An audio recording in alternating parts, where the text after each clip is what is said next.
Hello guys, আসসালামু আলাইকুম। সবাই কেমন আছেন? আশা করি সবাই ভালো আছেন। দেখেন, আজকে আমি এখানে ব্রয়লার মুরগি রান্না করব। এখানে আমি মুরগির মাংস কেটে ধুয়ে পরিষ্কার করে নিয়েছি।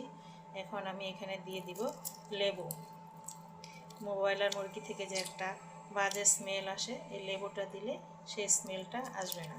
এখানে আমি দিয়ে দিলাম।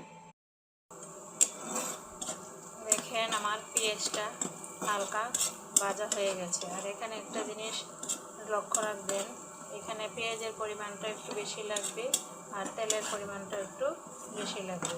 এখন আমি এখানে আগে থেকে ম্যারিনেট করা মুরগির মাংসগুলো দিয়ে দিব।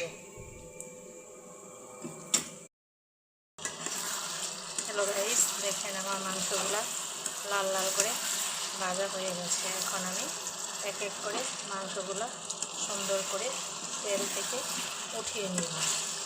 এখানে পেঁয়াজগুলো বেছে বেছে শুধু মাংসগুলো উঠিয়ে নিব। আমি এক এক করে মাংসগুলো উঠিয়ে নিলাম। এখন অবশিষ্ট পেঁয়াজ এবং তেলের মাঝে আমি দিয়ে দিলাম এখানে তেজপাতা, এলাচ, বড় এলাচ, দারুচিনি, জয়ফল, জয়ত্রী এখানে আমি দিয়ে দিলাম। এখন মশলাগুলোকে ভালো করে নেড়ে চেড়ে একটু ভেজে নেব। দেখেন, আমার মশলাটা প্রায় কষানো হয়ে গেছে, তবে আমি আরেকটু কষিয়ে নিব। মশলাটাকে যত কষাবেন তরকারিটা খেতে ততটা টেস্ট হবে। এখানে আমি মশলাতে কোনো প্রকার পানি দিইনি, শুধু তেলের উপর আমি মশলাটা সুন্দর করে কষিয়ে নিতেছি। দেখেন, আমার মাংস এবং আলু দুটোই কষানো হয়ে গেছে।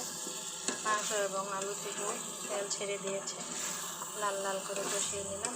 এখন আমি এখানে সামান্য পরিমাণ জল দিয়ে দিব। ব্রয়লার মুরগিতে বেশি জল ভালো লাগে না, তাই আমি এখানে সামান্য পরিমাণ। দেখেন, আমার তরকারিটা হয়ে গেছে। এখন আমি নামিয়ে ফেলব। আমার তরকারি কালারটা কত সুন্দর হয়েছে দেখেন, আর তরকারিটা দেখতে কত ইয়ামি লাগছে। খেতে অনেক মজা লাগবে। সবাই জানাবেন আমার রেসিপিটা কেমন হয়েছে। সবাই ভালো থাকবেন। আর আমার ভিডিওটা যদি আসসালামু আলাইকুম, সবাই কেমন আছেন?